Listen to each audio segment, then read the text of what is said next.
archaeologists have discovered a trove of artifacts, including fragments of a biblical text.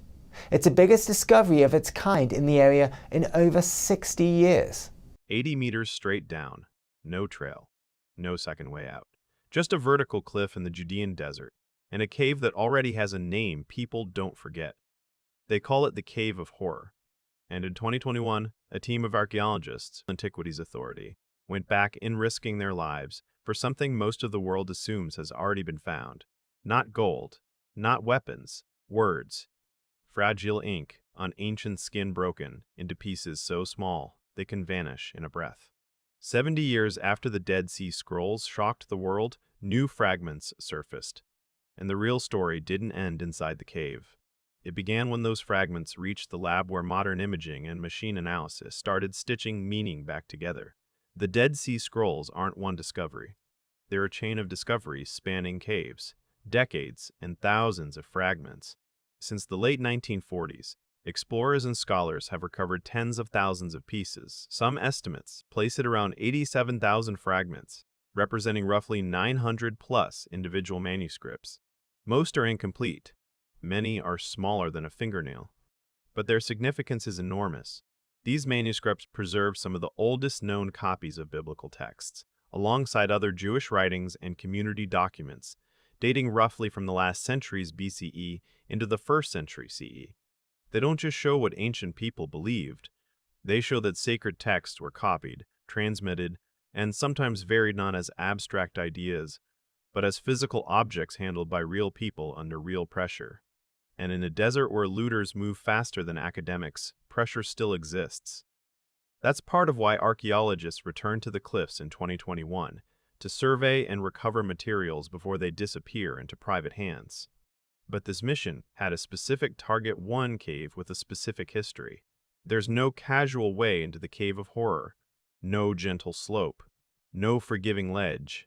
The only entry is straight down, an approximately 80-meter rappel into a hollow cut into the cliff face. One slip is catastrophic.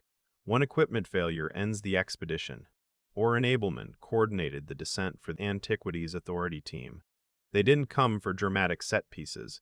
They came because caves like this dry, sealed, isolated can preserve what the open world destroys. Heat, wind, time, they erase almost everything. But caves can hold on, and this cave had already proven it could hold on to the unthinkable.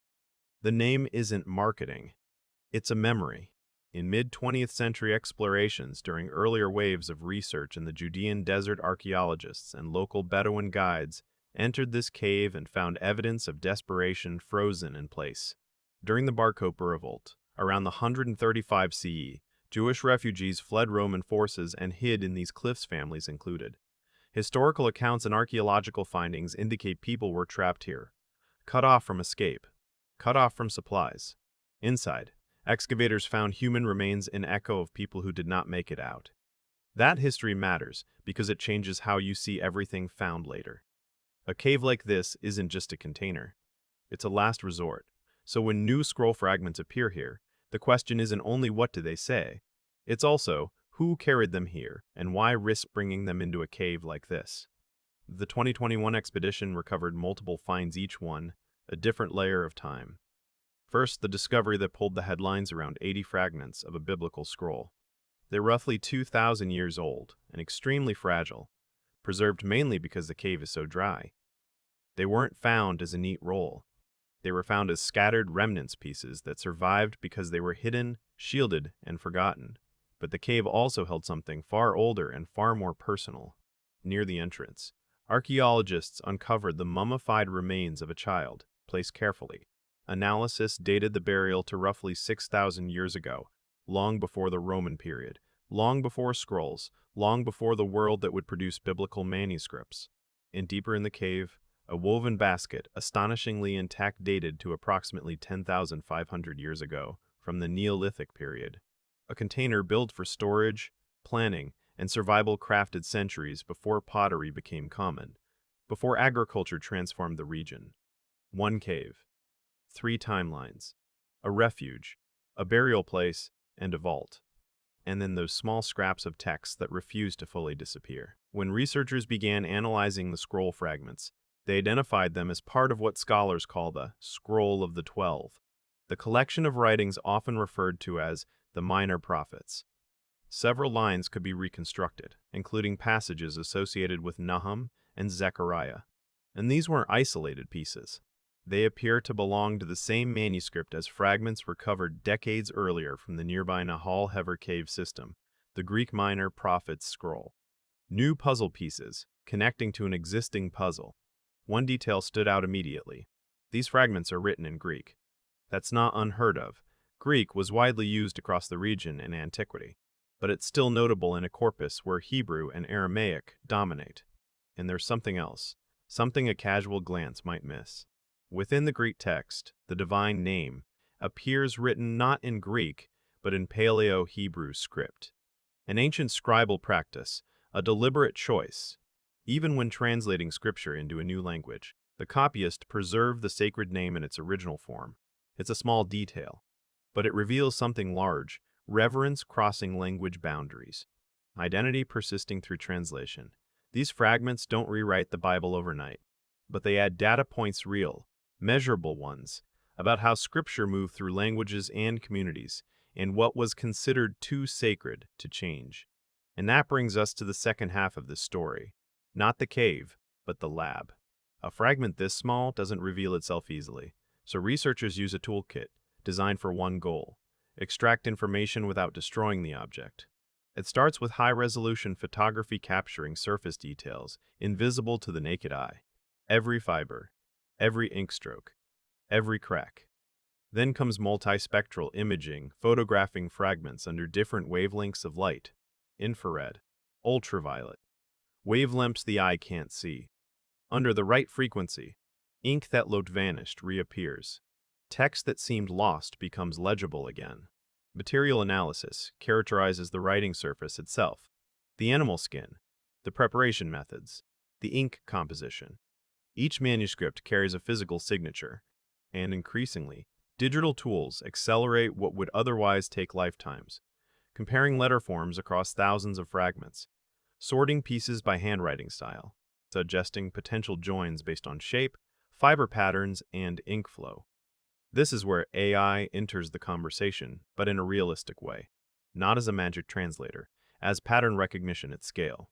When you're working with tens of thousands of fragments across the broader Dead Sea Scrolls corpus, even small computational assistance changes what's possible. A machine can't prove a theory by itself, but it can flag likely matches, highlight inconsistencies, and accelerate the work humans verify.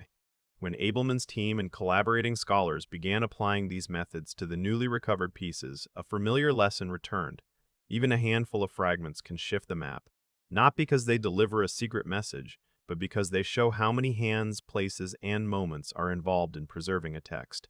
The Cave of Horror is not a library. It's a cliffside trap. So why bring texts here at all? The simplest answer is the most human, because in times of collapse, people protect what they can. The Judean desert caves became hiding places during periods of conflict. People fled with essentials, food, tools, coins, and sometimes manuscripts. A scroll is lightweight, but its value is not. For a community, a text can be law, identity, memory, continuity. Something you don't abandon unless you have to. And the evidence from this cave's history during the Roman period supports that logic. It was used as refuge, a final holdout. So the fragments recovered in 2021 aren't just about scripture. They're about behavior under pressure. They suggest movement, objects carried from the populated world into the desert. They suggest intention, items placed where humidity wouldn't erase them. They suggest hope, that someone would return. And then, nobody did. Not for nearly 2 millennia. It's tempting to frame every scroll fragment as a revelation, but the real value of finds like these is quieter and more rigorous. They help scholars refine how ancient biblical texts circulated across languages. They allow comparison of textual variants with other known traditions, and they illuminate the human networks that copied and carried manuscripts through unstable times. And the cave's other discoveries, the child burial in the Neolithic basket, expand the context beyond any single era. This cliff wasn't sacred to one group.